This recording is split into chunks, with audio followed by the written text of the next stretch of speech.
आज के ऑडियो में जो टॉपिक हम डिस्कस करने वाले हैं वो है learn how to teach the law of attraction to children.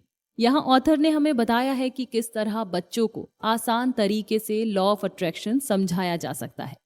यहाँ पहली टिप बताई गई है, कीप योर वर्ड्स सिंपल।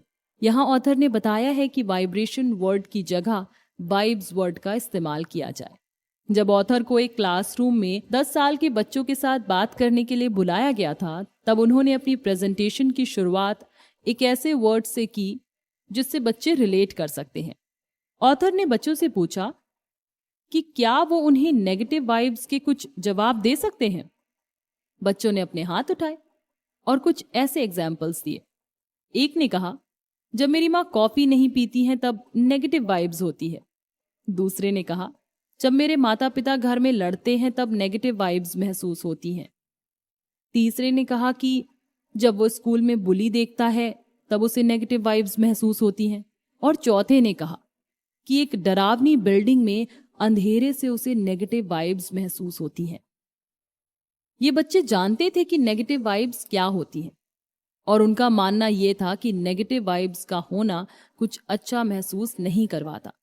दूसरी टिप है, get children to buy in or own a new concept by getting them to answer questions from their own experience।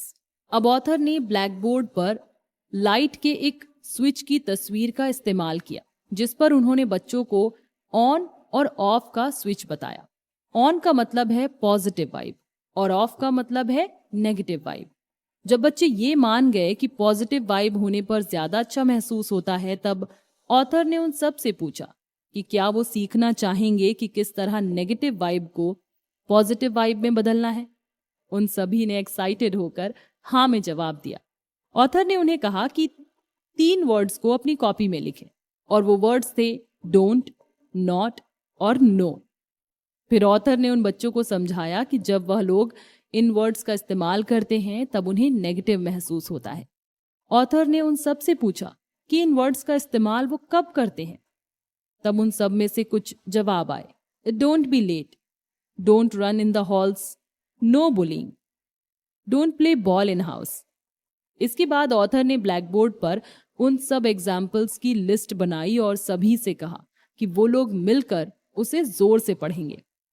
वो सब लोग ये मान गए थे कि इन सेंटेंसेस को जोर से पढ़ना अपने आप में ही नेगेटिव महसूस करवाता है। यहां ऑथर ने बच्चों को अपना पॉइंट प्रूव करा दिया था। अब तीसरी टिप है, किड्स लव अ सीक्रेट। इस बार भी ऑथर ने अपने वर्ड्स को बड़े ध्यान से चुना।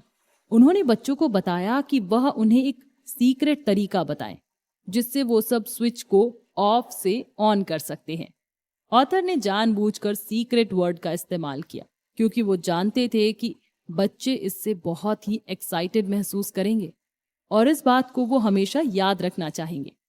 बच्चों को बहुत पसंद आया जब उन्होंने बताया कि ये सीक्रेट ऐसा है कि जिसे बहुत ही कम बड़े लोग जानते हैं और इसकी मदद से वो लोग नेगेटिव वाइब को पॉजिटिव वाइब में बदल सकते हैं। बच्चों ने ये सीखा कि अपने वाइब्स को बदलने का सीक्रेट है अपने आप से एक आसान सा सवाल पूछना। हर बार अब वह जब डोंट, नॉट या नो शब्द का इस्तेमाल करते थे तब वह अपने आप से पूछते थे कि वो क्या है जो उन्हें चाहिए। फिर जब ऑथर ने उनके साथ डिस्कस किया तब उन सबको अपने जवाब बताकर बहुत अच्छा महसूस हुआ और इन तीनों टिप्स का इस्तेमाल करके वो नेगेटिव को पॉजिटिव में बदलने का पूरा कॉन्सेप्ट समझ चुके थे और वो भी बहुत आसानी से और जल्दी। अब यहाँ पर 3 टूल्स के बारे में बताया गया है जिनके इस्तेमाल से बच्चों को लॉ ऑफ अट्रैक्शन समझाया जाता है। पहला टूल है मैग्नेटिक बोर्ड गेम। ये एक आसान सी गेम है जो आराम से छोटे ग्रुप्स में खेली जा सकती है। ये गेम है डोंट, नॉट और no magnetic board game. Group के हर एक मेंबर का नाम ऊपर की ओर लिखकर एक मैग्नेटिक बोर्ड तैयार कर ले। इसमें गोल ये है कि हर मेंबर को हफ्ता खत्म होने पर अपने नाम के नीचे सबसे ज्यादा मैग्नेट्स लगाने हैं। हर वक्त जो भी मेंबर किसी दूसरे मेंबर को डोंट, नॉट और नो शब्द का इस्तेमाल करते हुए सुनेगा, तब जो उस मेंबर को पकड़ेगा उसके नाम के नीचे पकड़े जाने वाले मेंबर से मैग्नेट्स लेकर लगा दिए जाएंगे। आपको हफ्ते के खत्म होने पर विनर को देने के लिए एक प्राइज तैयार करना होगा। दूसरा टूल है on off light switch poster. इसमें ऑन और ऑफ दो साइड्स बताई गई हैं, जिसमें बच्चा जब पॉजिटिव इमोशंस एक्सपीरियंस करेगा तो वह ऑन की तरफ होंगे और नेगेटिव इमोशंस ऑफ की तरफ होंगे।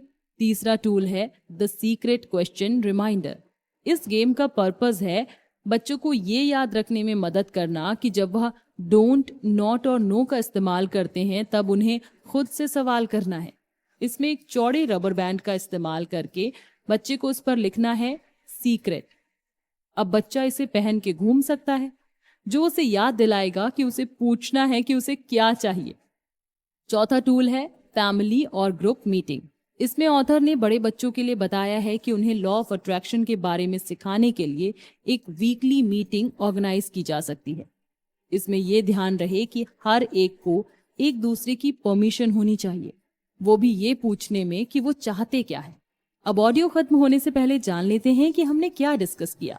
बच्चों को लॉ ऑफ अट्रैक्शन सिखाने के लिए छोटे शब्दों का इस्तेमाल करें, बच्चों के साथ विजुअल एड्स का इस्तेमाल करें, गेम्स और रिवॉर्ड्स की तैयारी करें। माँ बाप अपने बच्चों के साथ जरूर गेम्स में पार्टिसिपेट करें और उनके साथ एंजॉय करें।